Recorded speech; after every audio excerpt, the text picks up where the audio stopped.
Shalom Aleichem. Puji Bapa Yahweh, pada saat ini saya akan membawakan firman yang saya beri judul Aplikasi Binatang Tame dan Tahor. Apa itu yang disebut dengan tame dan tahor?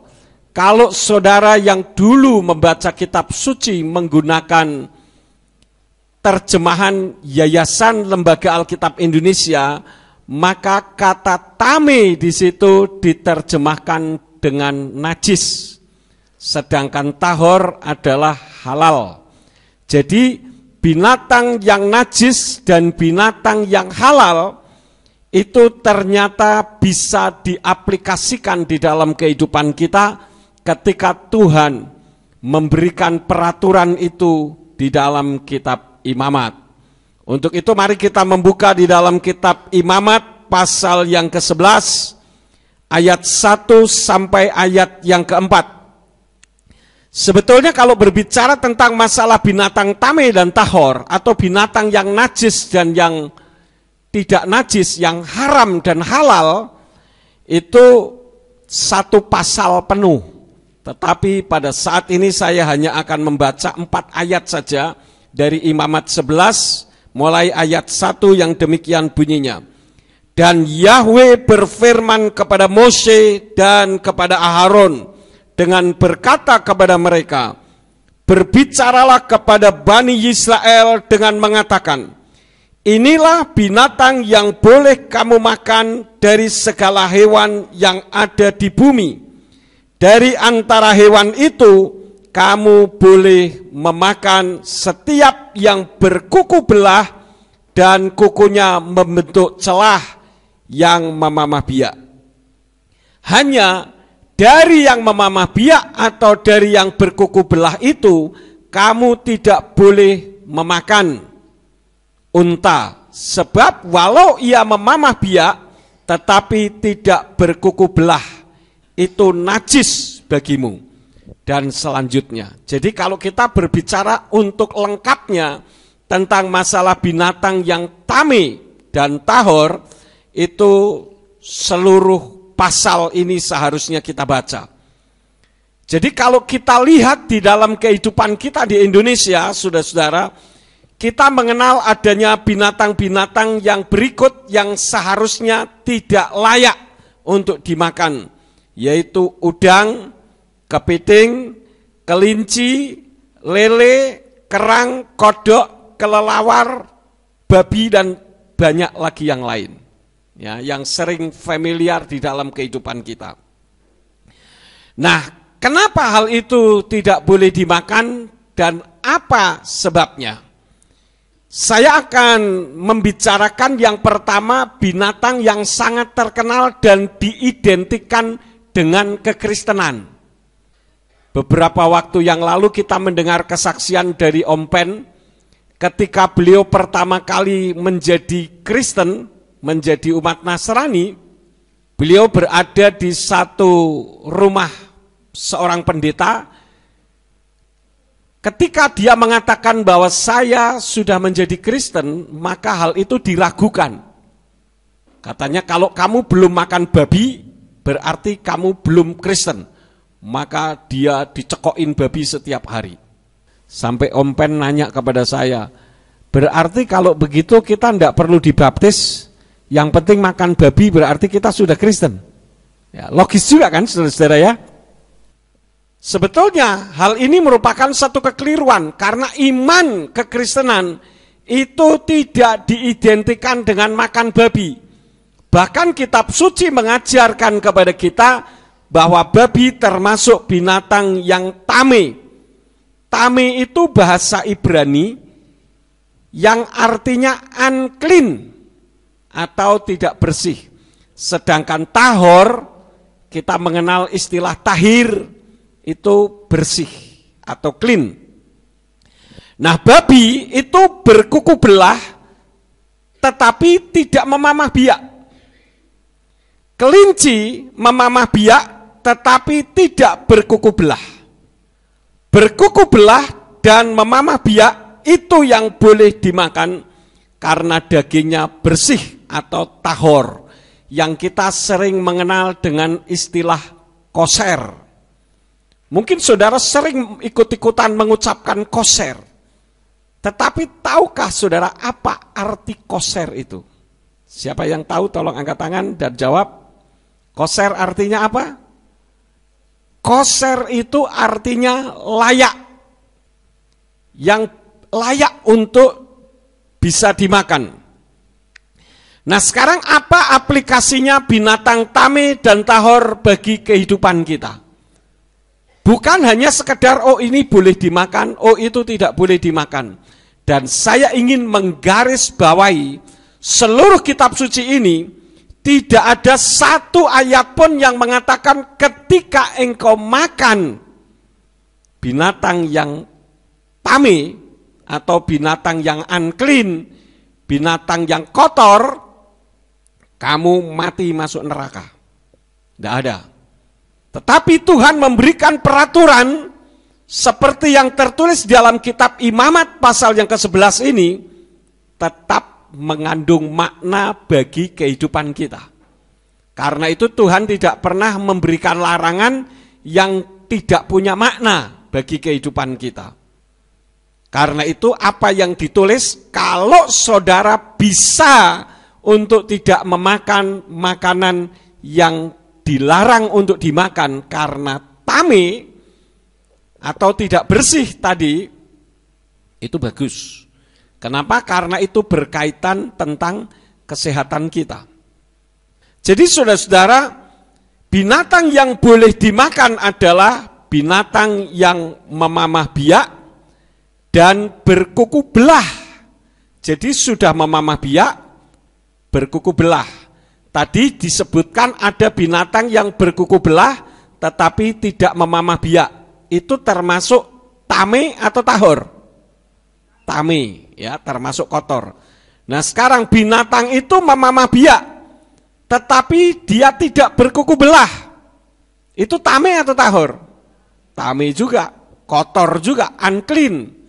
Atau di dalam terjemahan kitab suci Yayasan Lembaga Alkitab Indonesia dikatakan binatang haram atau binatang najis, binatang yang kotor.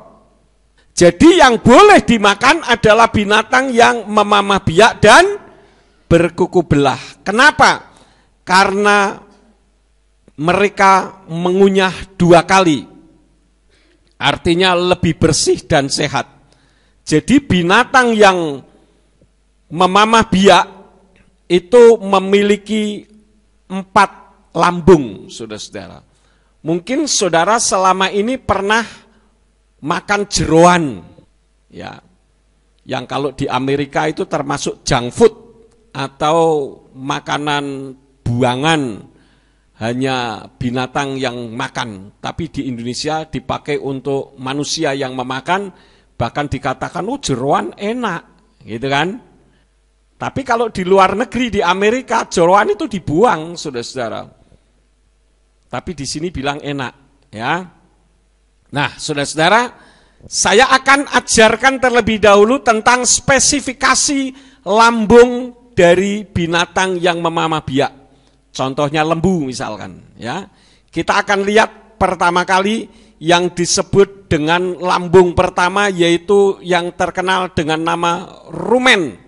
Itu yang disebut dengan perut besar. Coba bisa ditayangkan gambarnya. Saya perlu sampaikan ini supaya saudara tahu. Ya, nah ini kalau saudara makan terkenalnya apa ini? Babat, ya. Babat itu ternyata macam-macam, saudara-saudara. Nah ini adalah yang disebut dengan rumen atau perut besar.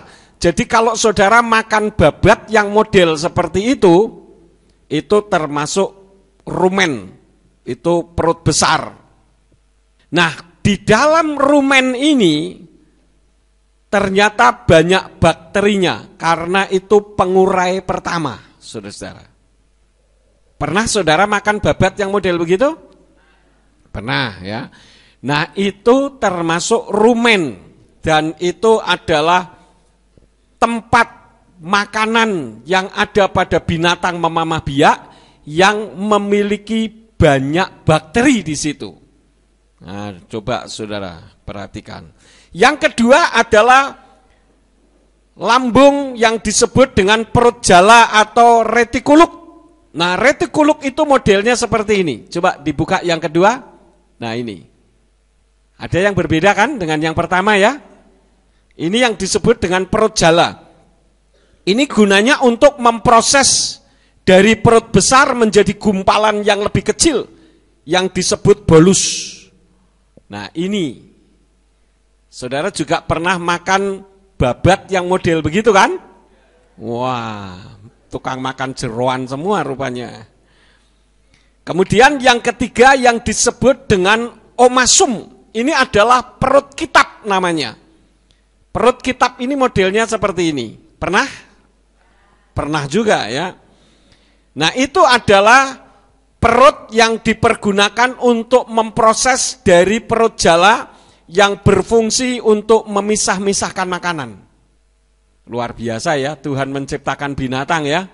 Bisa sampai sudah di perut, bisa naik lagi ke mulut, dikunyah lagi. Ya, nanti masuknya kemana, ini sudah diatur oleh Tuhan sedemikian rupa. Kemudian yang keempat yang disebut dengan perut masam atau yang terkenal dengan abomasum. Abomasum ini adalah lambung terakhir. Inilah sebenarnya dengan lambung yang bersih dengan proses kimiawi enzim selulase sehingga serat tumbuhan bisa menjadi asam lemak. Jadi serat-serat tumbuhan itu bisa menjadi asam lemak itu setelah ada di lambung yang keempat yang disebut dengan abomasum atau perut masam ini. Jadi saya berikan gambaran terlebih dahulu, jangan sampai saudara belajar tentang binatang yang tahor atau binatang yang bersih, tetapi saudara tidak memahami kenapa kok ini tergolong bersih, ini tidak, dan sebagainya. Nah, saudara-saudara, itu adalah 4 lambung yang ada pada binatang memamah biak. Tetapi kalau binatang itu tidak memiliki kuku belah, berarti dia termasuk binatang yang tame juga, kotor ya. Kenapa hal seperti itu nanti kita akan sampai ke sana. Kalau yang memamah biak tetapi tidak berkuku belah, yang terkenal itu binatang apa? Unta. Ya, unta itu dia juga memamah biak seperti, artinya dia memiliki lambung yang sama. Tetapi dia tidak berkuku belah. Karena itu unta termasuk binatang yang tame, yang tidak boleh dimakan. Nah, ternyata saudara-saudara, kalau kita membicarakan tentang masalah binatang yang tame dan tahor, itu bisa diaplikasikan di dalam kehidupan kita, diterapkan di dalam kehidupan kita. Yang pertama, kenapa tidak boleh dimakan? Karena tidak termasuk bagian semua golongan. Tadi yang seharusnya boleh dimakan adalah memamah biak dan berkuku belah. Jadi kalau berkuku belah tetapi tidak memamah biak, atau sebaliknya memamah biak tetapi tidak berkuku belah, itu termasuk yang unclean atau tame. Jadi seharusnya berkuku belah dan memamah biak. Artinya mereka ada di 2 golongan, berada pada semua golongan. Nah, ini sebetulnya melambangkan di dalam kehidupan kita, di mana hidup kita itu seharusnya yang berkenan di hadapan Bapa Yahweh apabila kita hidup merupakan bagian dari semua golongan. Yang dimaksud hidup di dalam semua golongan itu yang seperti apa? Coba kita membuka ayatnya di dalam kitab Matius atau Matius pasal yang ke-5. Kita lihat Matius pasal yang ke-5, ayatnya yang ke-23 sampai 25. Kemudian apabila engkau mempersembahkan persembahanmu di atas mezbah, dan di sana engkau teringat bahwa saudaramu mempunyai sesuatu terhadapmu, tinggalkanlah persembahanmu di sana, di depan mezbah itu dan pergilah, biarlah engkau didamaikan terlebih dahulu dengan saudaramu, dan kemudian datanglah, persembahkanlah persembahanmu. Jadi Tuhan menghendaki hidup kita yang berkenan adalah jika kita merupakan bagian dari semua golongan. Artinya terhadap orang yang mencintai kita maupun orang yang membenci kita. Ini kan dua golongan yang berbeda. Nah, Tuhan tidak menghendaki kita hanya mengasihi orang yang mengasihi kita. Karena itu Yesua mengajarkan seperti apa yang barusan saya baca. Kemudian kita lihat lagi di dalam kitab 2 Timotius pasal yang ketiga.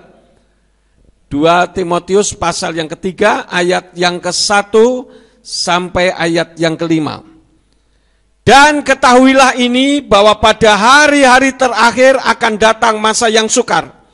Karena manusia akan menjadi pencinta diri sendiri, egois, pencinta uang, mata duitan, pembual, suka bohong, takabur, penghujat, tidak patuh kepada orang tua, tidak tahu bersyukur, tidak kudus, tiada kasih sayang, tidak mau berdamai, penuduh, tiada kendali diri, ganas, benci akan kebaikan, pengkhianat, ceroboh, pongah, cinta akan kesenangan, lebih daripada cinta akan Elohim.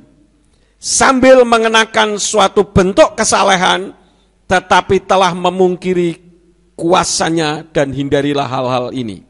Sekarang ini sedang terjadi, khususnya di Indonesia. Orang mengenakan pakaian-pakaian yang dianggap pakaian kudus, tetapi melakukan seperti apa yang ditulis dalam kitab ini.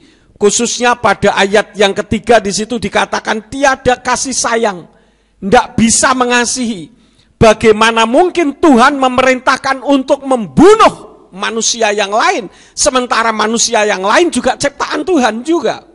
Ini kan sangat tidak masuk akal.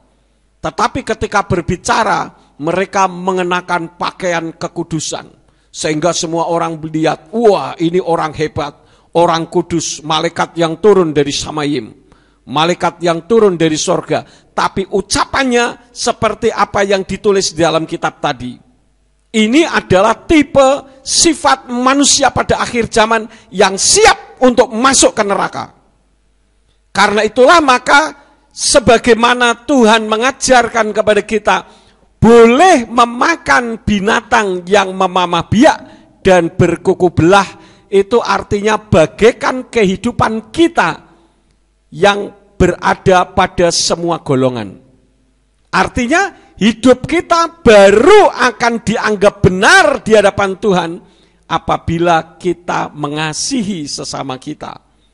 Walaupun orang itu memusuhi kita sekalipun. Pembalasan itu bukan hak kita.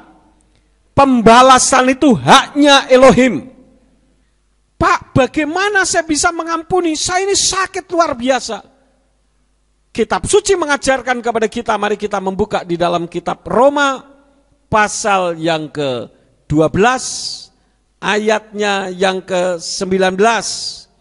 Di situ katakan apa? Janganlah kamu sendiri menuntut balas, hai yang terkasih, tetapi berilah tempat bagi murka, sebab telah tertulis, punyakulah pembalasan, akulah yang akan membalas, Yahweh berfirman. Justru ketika kita disakiti orang, kemudian kita membalas, Tuhan akan berkata, oh kamu sudah turun tangan, silakan turun tangan, saya angkat tangan. Tetapi ketika kita dijahati seseorang, kita katakan, Tuhan, aku tidak mampu menghadapi orang ini. Orang ini begitu jahat dan selalu menjahati kami. Saya mohon pembelaan Tuhan. Karena saya menyadari pembalasan adalah haknya Tuhan. Hak saya adalah mengampuni. Karena saya tahu bahwa orang sebetulnya tidak diciptakan oleh Tuhan untuk berbuat jahat. Yesua katakan apa? Kasihilah musuhmu dan berdoalah bagi mereka. Ajaran Yesua ini memang lain daripada yang lain. Kalau dunia mengajarkan apa? gigi ganti gigi, mata ganti mata, nyawa ganti nyawa. Yesua justru mengajarkan sebaliknya, untuk mengasihi musuh-musuh kita. Kalau kita tidak bisa mengasihi musuh kita, orang yang memusuhi kita, maka kita tidak berkenan di hadapan Tuhan. Kalau saudara bisa mengasihi orang yang mengasihi saudara, semua orang juga bisa lakukan itu. Tetapi kalau kita bisa mengasihi orang yang memusuhi kita, orang yang membenci kita, itu yang punya nilai di hadapan Tuhan. Dan penilaian yang Tuhan berikan itu akan memiliki satu kuasa yang dahsyat untuk pembelaan di dalam kehidupan kita. Manusia diciptakan Tuhan itu sebetulnya seperti gelas yang kosong. Kalau dia dikasih air berwarna hitam, maka gelas itu akan nampak hitam. Tetapi ketika gelas itu dikasih air putih, clear, tembus pandang, transparan, maka gelas itu akan tetap transparan. Apabila gelas itu diberi sirup yang berwarna merah, maka gelas itu akan berwarna merah. Jadi gelas ini mengikuti apa yang diisikannya. Itulah manusia. Jadi kalau ada manusia yang jahat, sebetulnya bukan orang itu yang jahat, tetapi karena ada roh jahat yang menguasai orang tersebut. Coba saudara bisa lihat bayi, begitu sudah lahir, mulai bisa ngomong gitu ya, mulai lucu-lucunya. Coba saudara kumpulkan orang negro yang berwarna hitam, orang China yang berkulit kuning, orang Jawa yang berkulit sawo matang, kemudian segala macam warna kulit, kumpulkan jadi satu. Bayi-bayi itu. Coba saudara lihat apa yang mereka lakukan. Mereka bisa bercanda. Mereka bisa saling interaktif dengan baik. Karena apa? Belum ada roh asing yang menguasai bayi tersebut. Tetapi ketika dia sudah mulai dewasa, kemudian dia mulai menerima input dari luar, maka input-input itulah yang meracuni otak dan hatinya, sehingga membuat orang bisa berbuat baik atau bisa berbuat jahat. Ketika dia menerima input yang baik, maka orang itu bisa baik. Tetapi ketika menerima input yang jahat, orang itu bisa jahat. Jadi kalau ada orang berbuat jahat kepada saudara, jangan kita balas kejahatan dengan kejahatan. Karena apabila kita melihat ada orang jahat, kita balas dengan kejahatan, maka kualitas dan kuantitas kejahatan itu akan semakin besar.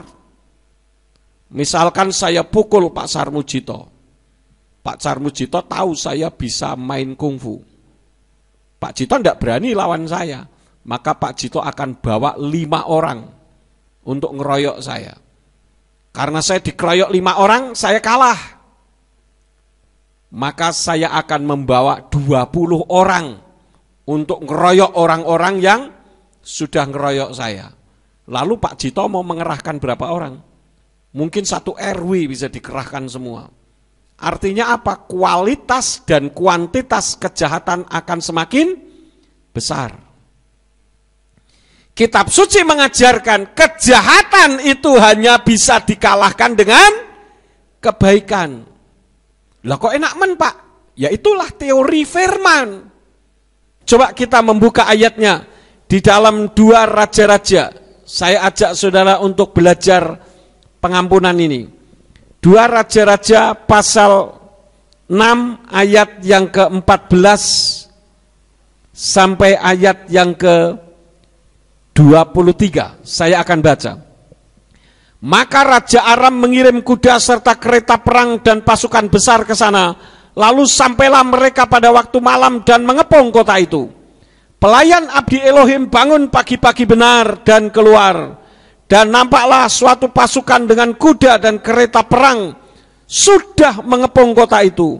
Lalu pelayan itu berkata kepadanya, "Aduh tuanku, kita akan berbuat apa?" Dan Elisa menjawab, Jangan takut, karena yang menyertai kita lebih banyak daripada yang menyertai mereka. Lalu Elisa berdoa serta berkata, ya Yahweh, aku mohon kepadamu, bukalah matanya supaya dia dapat melihat. Ini kalau di dalam film TV itu kira-kira membuka mata batin, kira-kira begitu ya. Maka Yahweh membuka mata pelayan itu dan pelayan melihat. Maka tampaklah gunung itu penuh dengan kuda dan kereta perang berapi di sekeliling Elisa. Maka ketika mereka turun mendatanginya, Elisa berdoa kepada Yahweh dan berkata, aku mohon kepadamu, pukullah bangsa ini dengan kebutaan. Maka dia memukul mereka dengan kebutaan sesuai dengan perkataan Elisa. Dan Elisa berkata kepada mereka, bukan ini jalannya dan bukan ini kotanya.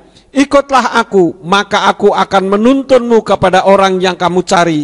Lalu ia menuntun mereka ke Somron atau Samaria. Ini jadi kayak sepur-sepuran, saudara-saudara ya. Kalau seperti kita lihat di televisi, ada penjahat-penjahat satu rombongan yang ditangkap polisi, kan mereka disuruh pegang-pegangan. Ya, pundaknya dipegangi yang dari belakang dan sebagainya. Itu nyontoh kitab suci. Ayat 20. Dan terjadilah ketika mereka tiba di Somron atau Samaria, Elisa berkata, ya Yahweh, bukalah mata mereka supaya mereka melihat. Lalu Yahweh membuka mata mereka sehingga mereka melihat, dan tampaklah mereka berada di tengah-tengah Somron. Dan ketika Raja Israel melihat mereka, dia bertanya kepada Elisa, apakah aku harus membunuhnya? Apakah aku harus membunuhnya ya Bapakku? Dan dia menjawab, engkau tidak boleh membunuhnya. Apakah engkau mau membunuh orang yang telah engkau tangkap dengan pedangmu dan dengan panahmu? Hidangkanlah roti dan air di depan mereka, supaya mereka makan dan minum, lalu pulang kepada tuan mereka. Lalu ia menyediakan jamuan besar bagi mereka, dan mereka makan dan minum, lalu mereka pulang kepada tuannya. Dan pasukan Aram itu tidak memasuki negeri Israel lagi. Jadi ketika bangsa Israel dikepung oleh tentara Aram, ketika Elisa berdoa semua tentara Aram itu buta, dituntun di tengah-tengah lapangan, kemudian dikitari tentara-tentara Israel dengan panah, tombak dan sebagainya, sementara mereka sudah dilucuti, tidak bisa berbuat apa-apa. Raja Israel katakan, mau kita apakan itu? Apakah aku bunuh Bapak? Elisa bilang, ngapain kamu bunuh orang yang tidak berdaya? Habis bagaimana Pak? Kamu hidangkan makanan yang lezat untuk mereka.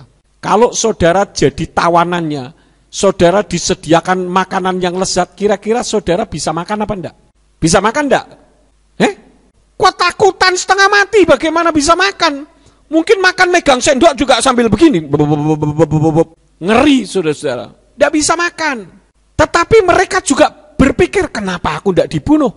Jangan-jangan biar perutku kenyang, sehingga nanti kalau membelah perut lebih mantap begitu ya. Tetapi ternyata tidak. Setelah makan kenyang semua, lalu Raja Israel bilang, sekarang kamu pulang. Kaget lagi mereka, loh kok tidak dipateni, lah kok tidak dibunuh. Artinya kejahatan dibalas dengan kebaikan. Akhirnya mereka pulang. Dan kitab suci katakan pada ayat yang terakhir tadi 23, tentara Aram itu tidak memasuki negeri Israel lagi. Mungkin Raja Aram ngomong, ayo sekarang serbu lagi. Mereka ngomong apa? Enggak, kalau aku serbu lagi, nanti kalau ditangkap lagi enggak mungkin aku ini diberi kesempatan yang kedua. Matilah aku di sana. Mereka enggak perlu perang, perangnya dengan doa. Bagaimana coba saudara-saudara? Mana ada orang perang hanya berdoa? Musuhnya membawa senjata lengkap. Dia hanya berkata, Bapak Yahweh, butakan mereka. Wah, sudah langsung tidak bisa lihat semua. Ayo kesini nih kotanya. Tuntunan. Bayangkan saudara-saudara. Kayaknya kan tidak masuk akal. Ya kan? Tetapi itulah karya besar yang Bapak Yahweh lakukan bagi anak-anaknya. Memang Tuhan itu kalau melakukan sesuatu, kadang tidak masuk akal. Seperti ketika Tuhan menyembuhkan mata orang yang sejak lahir tidak punya mata, bola mata. Bagaimana Tuhan menyembuhkan mereka? Menyembuhkan orang itu? Dia meludah ke tanah, kemudian diutek-utek tanahnya, kemudian ditempelkan di matanya. Bayangkan saudara, kalau menurut ilmu medis, kenapa itu? Infeksi. Lah ini orang gila ini. Masa membuat mata kok terbuat dari ludah campur tanah, ya kan? Tapi ternyata justru sembuh, ya kan? Tuhan itu kalau melakukan sesuatu terkadang di luar jangkauan akal manusia. Kitanya yang seringkali menggunakan akal manusia sehingga tidak akan pernah mendapatkan sesuatu yang dahsyat. Apakah kalau dipikir secara akal manusia kita bisa ibadah seperti ini? Tidak bisa. Tetapi for with God nothing impossible. Bersama dengan Elohim tidak ada hal yang mustahil. Artinya apa? Kalau kita bekerja sama dengan Elohim, segala sesuatu bisa terjadi. Ya, karena kita dibela oleh Tuhan. Jangan bekerja sendiri. Kalau bekerja sendiri ya tidak mampu, saudara-saudara. Siapa kita? Maunya ya kita ini melawan. Yeshua apakah tidak bisa melawan ketika dia disalib? Apalagi ketika kepala pasukan tentara mengatakan begini, "Hei, kalau engkau memang Tuhan, turun dari salib, maka aku akan percaya." Gampang saja bagi Yeshua. Nantang kamu ya. Nih lihat, dia copot tangannya, dia turun ke bawah. Ayo, percaya. Bisa enggak begitu? Bisa. Tapi kalau Yeshua lakukan itu, Yeshua tidak bisa menyelamatkan kita. Dan dia bukan Tuhan.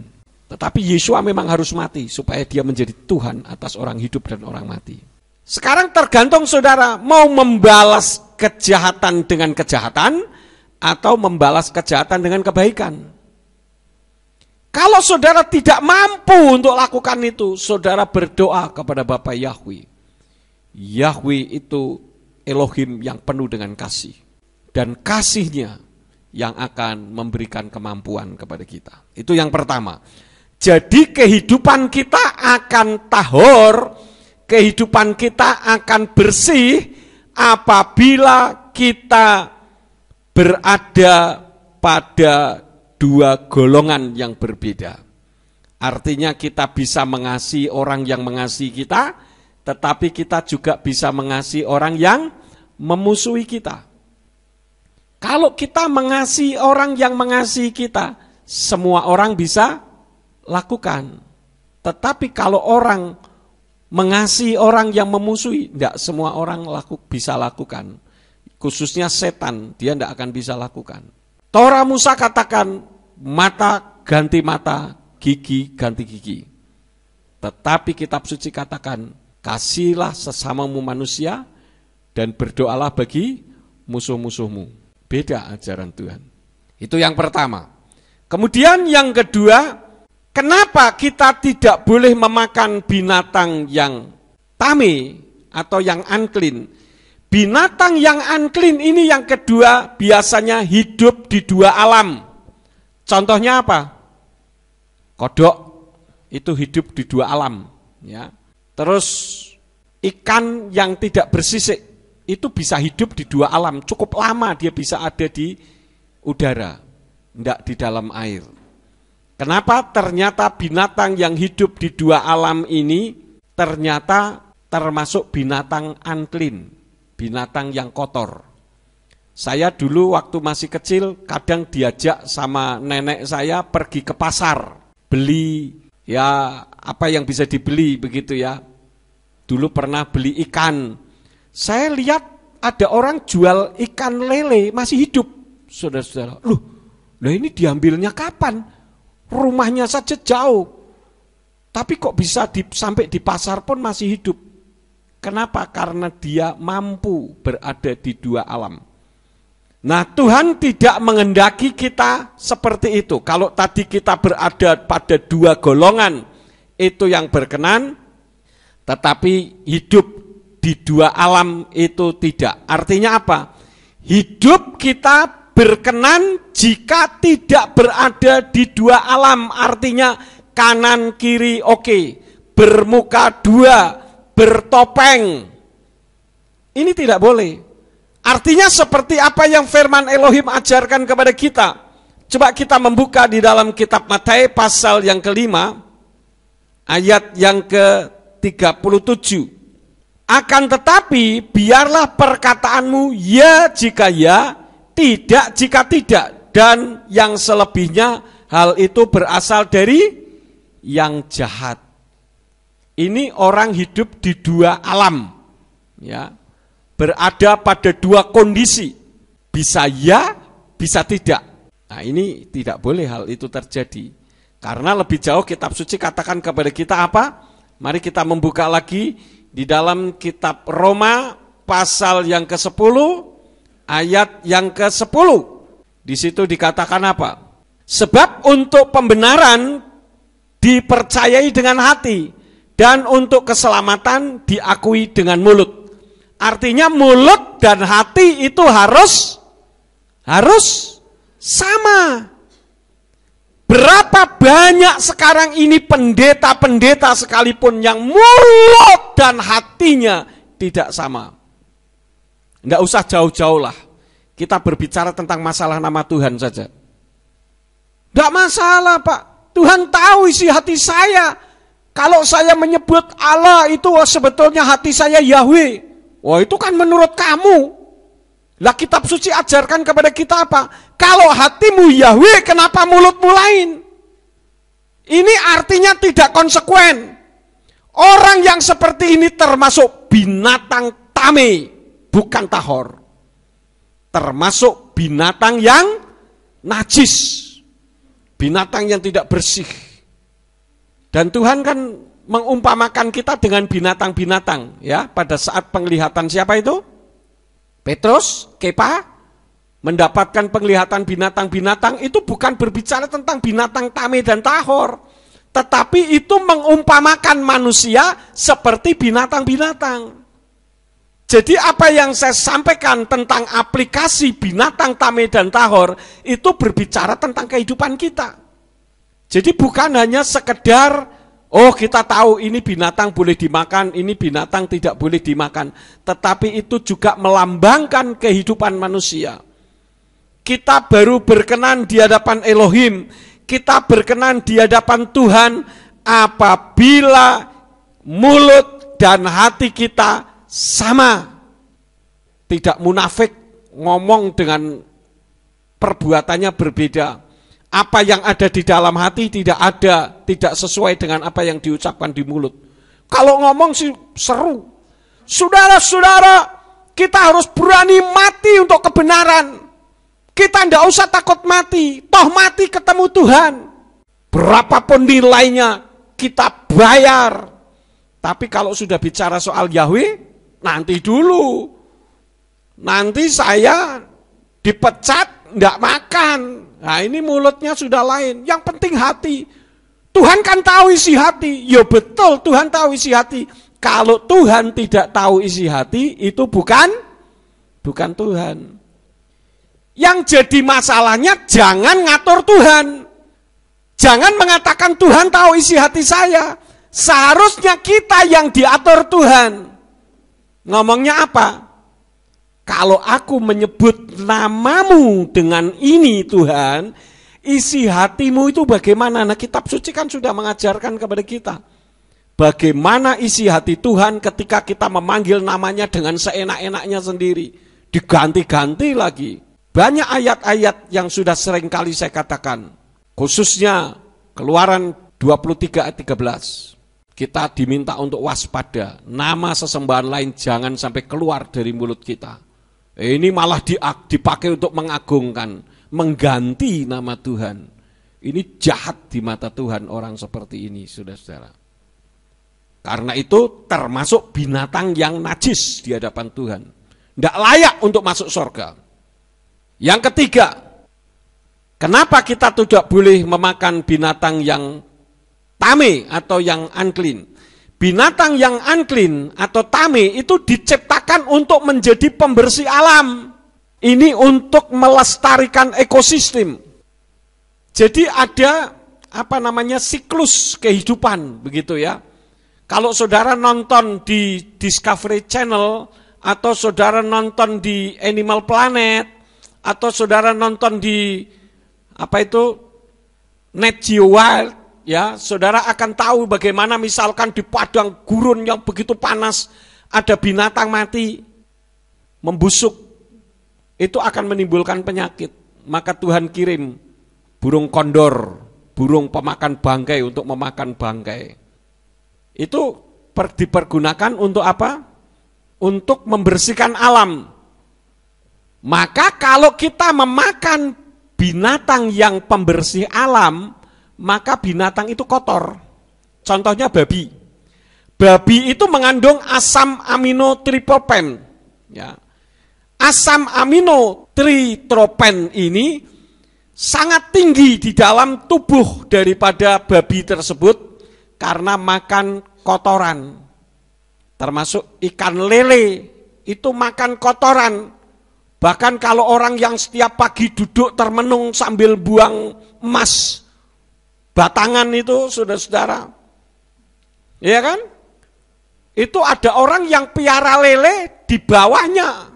Jadi di atasnya orang sedang duduk termenung sambil buangin emas batangan, di bawah rame biur dimakan. Termasuk saya ingat dulu pada saat saya pelayanan ke pedalaman Kalimantan. Dalam perjalanan menuju ke Natai Kerbau, itu melewati tengah hutan, saudara-saudara. Wah, perut rasanya ndak enak, pengen buang air. Begitu buang air besar sambil toleh kanan, toleh kiri. Kenapa? Karena dari belakang ada suara gruk, gruk, gruk, gruk, gruk, gruk. Jadi begitu sudah langsung lari, pindah tempat lagi. Itu sudah hilang itu, saudara-saudara. Langsung dimakan. Jadi babi ini mengandung asam aminotripropen yang tinggi. Sehingga menyebabkan kalau kita makan tekanan darah kita naik. Kolesterol tinggi. Dan babi itu mengandung Taenia solium atau cacing pita yang dapat menyebabkan infeksi jaringan tubuh dan kelemahan syaraf. Kalau lele itu mengandung merkuri tinggi karena dia ada di dasar. Saudara bisa perhatikan ikan-ikan yang tidak bersisik itu kebanyakan dia ada di dasar. Dia naik ke atas hanya kalau mencari mangsa. Contohnya ikan hiu itu tidak bersisik. Dia sering ada di dalam. Dan pada berapa meter dari bawah itu logam-logam berat kumpul di situ. Artinya tubuhnya itu mengandung merkuri tinggi. Itu juga sama. Ketika dimakan, maka menimbulkan kolesterolnya tinggi, tekanan darahnya tinggi, dan semuanya jadi tinggi. Dan itu membuat manusia tidak sehat. Itulah sebabnya Bapak Yahweh katakan yang model jenis ini jangan kamu makan. Dan kalau kita makan sama saja dengan kita merusak ekosistemnya Tuhan. Karena seharusnya itu menjadi bagian dari ekosistem, saudara makan. Sehingga dunia jadi kotor. Nah, ini mengandung makna hidup kita berkenan jika di dalam diri kita itu tidak kotor. Ikan lele kelihatannya bagus, bersih. Mau saudara gosok pakai sikat gigi pun tetap itu dagingnya mengandung merkuri tinggi. Ya. Jadi artinya apa? Hidup kita itu harus bersih. Tidak bertentangan dengan hati nurani yang murni. Itu yang Tuhan kehendaki. Jangan kita hidup dengan penuh kepura-puraan. Coba kita membuka ayatnya di dalam Kisah Rasul pasal yang ke-23.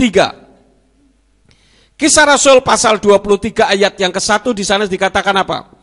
Dan seraya menatap kepada Sanhedrin itu, Paulus atau Rabi Saul atau Rasul Paulus berkata, "Hai para pia, saudara-saudara, aku telah hidup dengan segenap hati nurani yang baik di hadapan Elohim sampai hari ini." Di situ dikatakan aku hidup dalam hati nurani yang baik. Kalau dikatakan hidup segenap hati nurani yang baik, berarti ada hati nurani yang tidak baik. Jadi jangan saudara pikir semua hati nurani itu baik. Ada hati nurani yang tidak baik. Dan jangan saudara pikir bahwa hati nurani itu suara Tuhan. Ketika saudara mau mencuri, ada suara di dalam hati kita. Jangan mencuri. Itu suara apa? Suara hati nurani itu suara Tuhan. Itu suara hati nurani. Lah kenapa kok sama dengan suara Tuhan? Karena input yang masuk itu firman Elohim. Jadi saudara harus bisa membedakan antara hati nurani dan suara Tuhan. Hati nurani itu berdasarkan informasi yang masuk di dalam kehidupan kita. Kalau informasi input-input yang masuk itu firman, maka ketika saudara akan melakukan pelanggaran firman, maka hati nurani yang baik itu akan berbicara. Tetapi ketika hati nurani itu dapatnya input yang tidak baik, maka hati nurani yang tidak baik itu yang akan berbicara. Contoh, kalau ada seseorang sejak kecil dididik, kamu jangan jadi orang Kristen, nanti kamu matinya disalib, nanti kamu murtad, kamu masuk neraka. Wah, itu sejak kecil ditanamkan terus. Ketika saudara membaca kitab suci, bertobatlah sebab kerajaan Elohim sudah dekat. Akulah satu-satunya jalan menuju ke sorga. Tidak ada seorang pun yang sampai kepada Bapa kalau tidak melalui aku. Loh, ini ajaran Kristen ini. Berarti untuk masuk sorga harus melalui Yeshua HaMashiach. Apa yang terjadi? Hati nurani itu akan berbicara. Jangan ya. Nanti kamu murtad, kamu mati masuk neraka, kamu matinya disalib. Kenapa? Karena dia sudah mendapatkan informasi tentang hal itu. Itu bukan suara Tuhan, saudara-saudara. Hati nurani itu adalah informasi-informasi, baik positif maupun negatif yang sudah masuk di dalam kehidupan kita. Bisa saudara membedakan antara hati nurani dengan suara Tuhan? Kalau suara Tuhan pasti sesuai dengan firman-Nya. Dan bisa saja suara hati nurani itu adalah suara Tuhan. Tetapi suara hati nurani juga bisa suara setan. Tergantung informasinya. Coba kita lihat lagi Kisah Rasul pasal yang ke-24 ayat yang ke-16. Dan dalam hal ini aku melatih diriku sendiri untuk selalu memiliki hati nurani yang tidak tercela di hadapan Elohim maupun manusia. Jadi Tuhan mengajarkan supaya hati nurani kita ini tidak bertentangan dengan firman Elohim dan untuk sesama kita. Kehidupan Rabi Saul tentang hati nuraninya itu dia jaga betul. Kenapa? Karena Elohim itu menyelidiki hati nurani. Kita lihat ayatnya di dalam Roma pasal yang ke-8 ayat yang ke-27 bagian A saja. Di situ dikatakan, dan dia yang menyelidiki hati telah mengetahui bagaimana pikiran roh itu.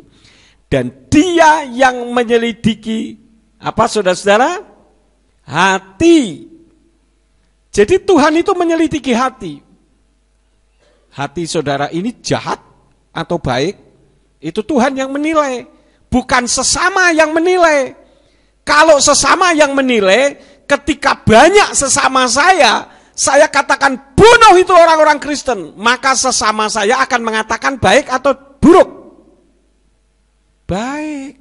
Duh, saudara bisa ngikutin saya enggak nih? Bisa ya? Jadi ketika saya berada dalam komunitas yang sama, saya katakan bunuh orang-orang Kristen. Semua komunitas sama dengan saya, maka ucapan saya dianggap baik atau jahat? Baik. Nah, itu yang dimaksud. Karena itu Rabi Saul selalu menyelidiki itu, hati nuraninya. Jadi pemamah biak, binatang pemamah biak ini memiliki 4 pencerna makanan. Artinya dia mampu memilah-milah input dari luar. Yang berpengaruh negatif dibuang, sehingga tidak menelan mentah-mentah begitu saja. Paham saudara-saudara? Apalagi yang namanya gosip. Semakin digosok, semakin sip, semakin bagus. Maka dari itu yang namanya gosip itu bumbunya lebih banyak daripada bahannya. Tapi dikatakan itu enak, lezat. Coba kalau saudara bikin nasi goreng, nasinya 1 piring. Nasi goreng itu pakai garam apa enggak? Pakai ya, saya bukan tukang masak, jadi saya tanya sama saudara. Kalau bikin nasi goreng pakai garam enggak? Pakai. Saudara biasanya ngasihnya garam kalau nasi 1 piring itu berapa banyak garamnya? Setengah sendok. Ini kita kasih 1 sendok centong itu loh. 1 centong untuk ngambil nasi itu. Masukin situ. Kemudian dikasih cabai. Kasih cabai enggak ya? Kasih 1 centong sekalian. Pokoknya semua, terus apalagi bawang, kasih 1 centong semua. Kemudian diulek semuanya, digoreng, kasih nasi 1 piring. Ya. Atau nasinya 1 centong. Terus saudara makan. Apakah sudah berkata, wih ini nasi goreng terenak seluruh dunia? Mungkin otak saudara sudah segleng kali. Itu rasanya tidak karu-karuan. Tetapi gosip itu seperti itu. Dianggapnya, wah enak ini. Ya, itu yang ketiga. Yang ketiga mengandung makna apa? Hidup kita berkenan jika hati nurani kita bersih, tidak kotor. Ya. Kemudian yang keempat, unta itu termasuk binatang yang tame atau tahor? Tame, ya. Ini termasuk famili Camelidae, yaitu genus Camelus.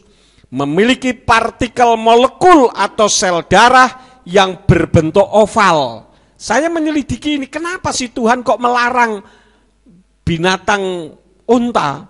Sebetulnya unta ini memiliki sesuatu yang luar biasa.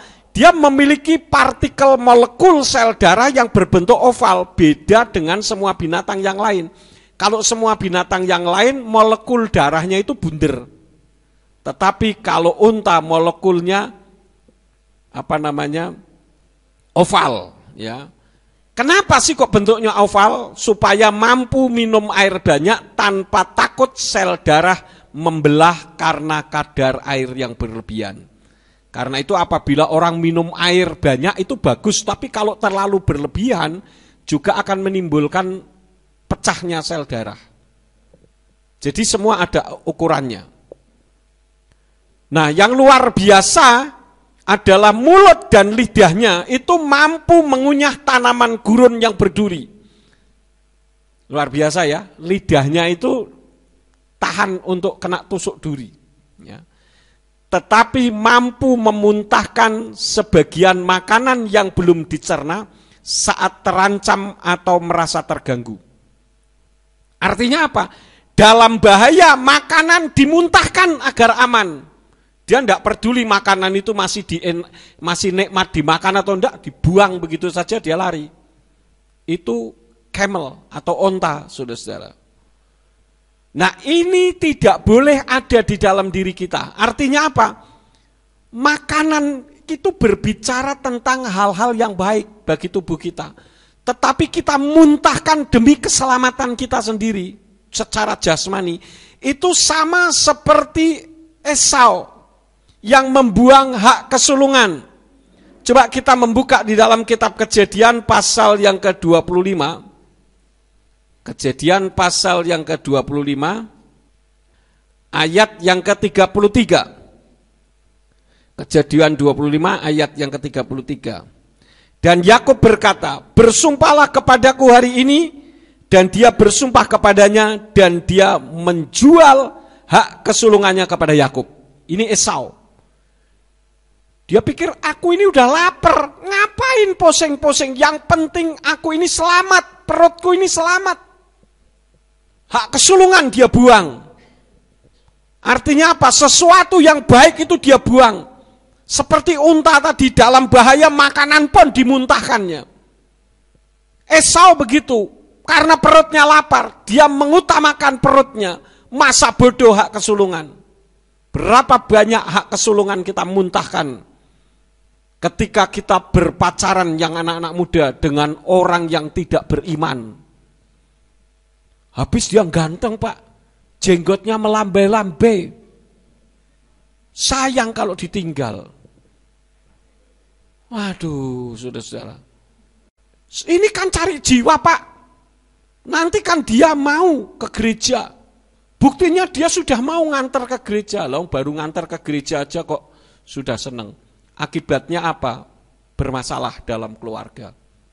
Perhatikan dengan baik. Orang yang memiliki satu iman, sama-sama umat Nasrani saja, kalau tingkat rohaninya berbeda, itu menimbulkan masalah. Apalagi dengan orang yang tidak beriman. Perhatikan ini dengan baik. Sama-sama umat Nasrani loh. Bahkan sama-sama penyembah Yahweh sekalipun. Kalau kerohaniannya tingkatannya berbeda, itu timbul masalah. Kecuali kalau yang satu bisa membimbing. Kalau tidak ini timbul masalah, apalagi imannya yang berbeda, pegang prinsip lagi, masalah. Ini sama saja dengan membawa suasana neraka ketika ada di dalam dunia ini. Pernikahan itu sesuatu yang indah. Kita membawa suasana sorga ketika kita ada di bumi ini. Tetapi akan berubah menjadi suasana neraka ketika kita salah memilih. Ada orang mengatakan jodoh itu di tangan Tuhan. Saya bilang enggak 100% itu. 50% di tangan Tuhan, 50% di tangan kita. Kalau bilang 100% di tangan Tuhan, ya sudah enggak usah cari jodoh, diem aja di rumah. Nanti kan Tuhan kirim orang. Kita harus cari karena itu free will. Tuhan tinggal memberkati. Jadi jangan sampai salah memilih. Sehingga ketika kita merasa terikat dengan calon pasangan hidup kita, walaupun dia tidak seiman, apalagi kalau mengatakan kamu kalau mau dengan saya tinggalkan Yeshua HaMashiach, tinggalkan Bapak Yahweh. Ya udah deh, daripada aku jadi perawan tuwek, saya justru salut dan angkat 2 jempol dengan seorang perempuan yang berani mempertahankan imannya daripada jual diri murah-murahan. Obral istilahnya, yang penting laku kawin. Seorang perempuan yang baik, dia selalu menjaga kehidupannya supaya tetap kudus dan bila perlu jangan sampai ada tangan laki-laki menjamah hidupnya. Bukan diobral begitu saja, saudara-saudara. Sehingga ketika terjadi pernikahan, saya sangat concern dengan apa yang Pak Gianto katakan ketika anaknya Inge menikah, dia bisa mengatakan, "Pah, saya bisa memberikan kegadisanku ini untuk suamiku yang aku cintai." Itu baru orang hebat. Wah, itu ketinggalan zaman Pak. Sekarang itu harus ada DP dulu. Kan semua DP sekarang ini. Nanti giliran menikah perutnya udah kayak tambur.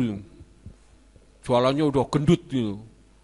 Katanya, oh ini mempelai modern. Tidak, itu kenajisan dan itu tidak layak di hadapan Tuhan. Paham saudara-saudara? Jadi jangan sampai kita membuang Tuhan hanya untuk keamanan diri kita sendiri. Pegang apa yang Tuhan sudah berikan kasih karunia itu kepada kita. Poin yang terakhir, percuma saudara makan makanan yang kosher, makanan yang layak saja, tetapi hidup tidak bisa berdamai dengan semua orang. Ini kesimpulannya. Saya ajak saudara untuk membuka di dalam kitab Matius pasal yang ke-6. Ayat 14-15. Sebab jika kepada manusia kamu mengampunkan kesalahan-kesalahan mereka, Bapa surgawimu pun akan mengampunkan kepadamu. Namun jika kepada manusia kamu tidak bisa mengampunkan kesalahan-kesalahan mereka, Bapamu pun tidak akan mengampunkan kesalahanmu. Hati-hati ini saudara-saudara. Lagi, di dalam kitab Markus pasal yang ke-11, atau Markus pasal 11 ayat yang ke-25-26. Dan ketika kamu berdiri untuk berdoa, ampunkanlah apabila kamu mempunyai sesuatu terhadap seseorang, supaya Bapamu di sorga pun mengampunkan kepadamu kesalahan-kesalahanmu. Namun jika kamu tidak mengampunkan, Bapamu yang di surga pun tidak akan mengampunkan kesalahan-kesalahanmu. Pengampunan yang ada di dalam diri kita bukan hanya dicetuskan dalam sebuah lagu. Aku mengasihi engkau Yesua. Tuhan bilang apa? Bohong kamu mengatakan itu. Kamu ngomong seperti itu, mengampuni orang yang kelihatan mata saja tidak mau, tidak bisa. Bagaimana mungkin kamu bisa mengampuni sesuatu yang tidak kelihatan? Kita lihat ayatnya saja supaya lebih jelas. Di dalam 1 Yohanan atau 1 Yohanes. 1 Yohanan atau 1 Yohanes pasal yang keempat. Ayat 8. Siapa yang tidak mengasihi, dia tidak mengenal Elohim. Karena Elohim adalah kasih.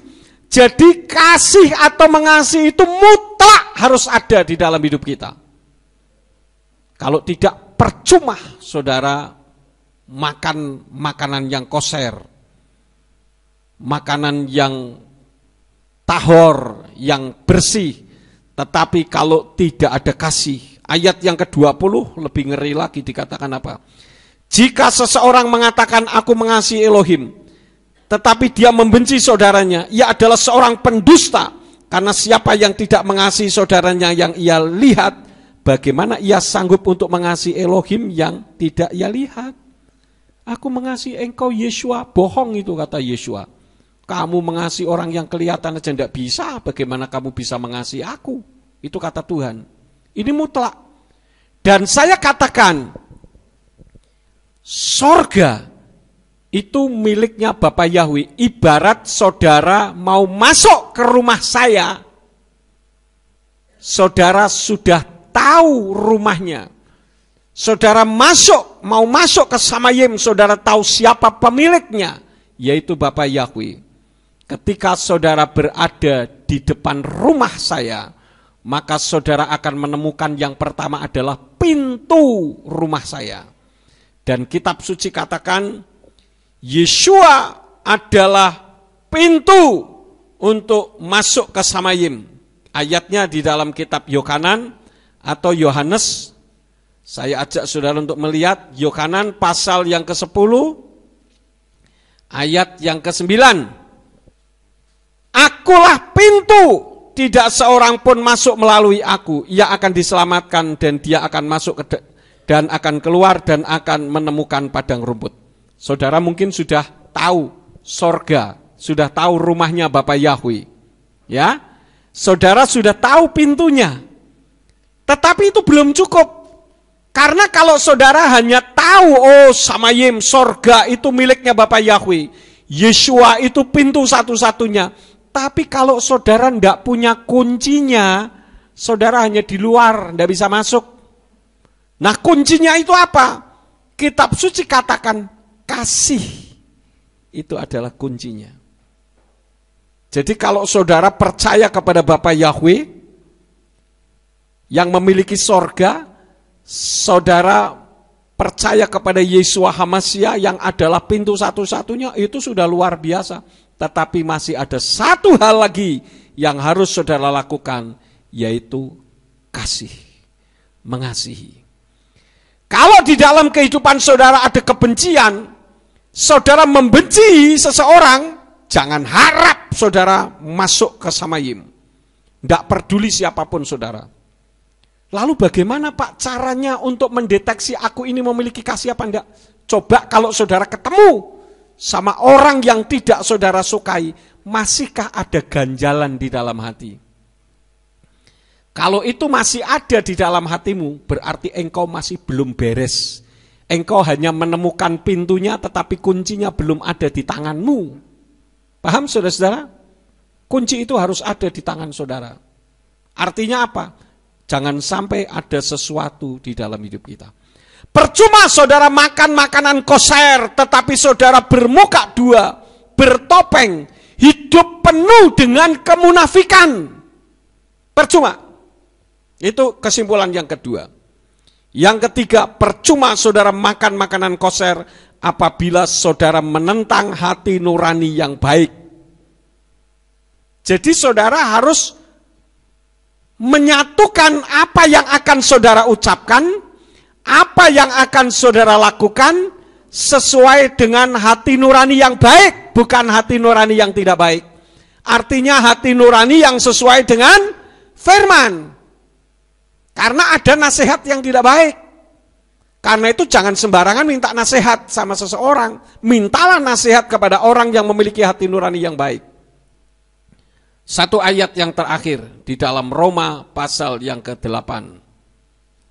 Kita lihat Roma pasal yang ke-8 ayatnya yang ke-27. Dan dia yang menyelidiki hati telah mengetahui bagaimana pikiran roh itu, karena menurut Elohim dia bersyafaat demi orang-orang kudus. Ada ayat yang lain mengatakan ketika Yeshua datang kembali untuk yang kedua kali, dia akan melihat iman yang ada di dalam hatimu. Iman yang ada di dalam hatimu itu bukan iman kita kepada Yeshua, tetapi hati nurani yang murni, hati nurani yang baik. Apakah itu juga ada di dalam diri kita di samping kita beriman kepada Yeshua HaMashiach? Paham saudara-saudara? Kalau ini semua ada di dalam diri kita, nggak usah pusing. Orang mau ngomong ini chip sudah mulai dibuat. Ya, beberapa tahun yang lalu saya sudah mendengar di Cengkareng, di daerah sana, Tangerang, ada pabrik chip yang akan membuat chip 666 yang terbesar di seluruh dunia. Nggak usah pusing. Kita sekedar tahu, oh iya ada. Artinya apa? Kedatangan Yeshua HaMashiach sudah dekat. No problem. Kalau apa yang saya sampaikan kepada saudara pagi ini ada di dalam kehidupan kita, Yeshua HaMashiach mau datang kapanpun tidak masalah. Kita pasti akan terangkat. Dan kita tidak akan hidup masuk dalam 2 kali 3,5 masa zaman aniaya Soten HaMashiach atau Antikristus. Nah, saya tidak akan memperpanjang firman yang saya sampaikan pagi ini. Biarlah apa yang saya sampaikan bisa memberkati hidup saudara. Jadilah binatang yang tahor. Jadilah orang yang melakukan firman. Amin buat firman Elohim.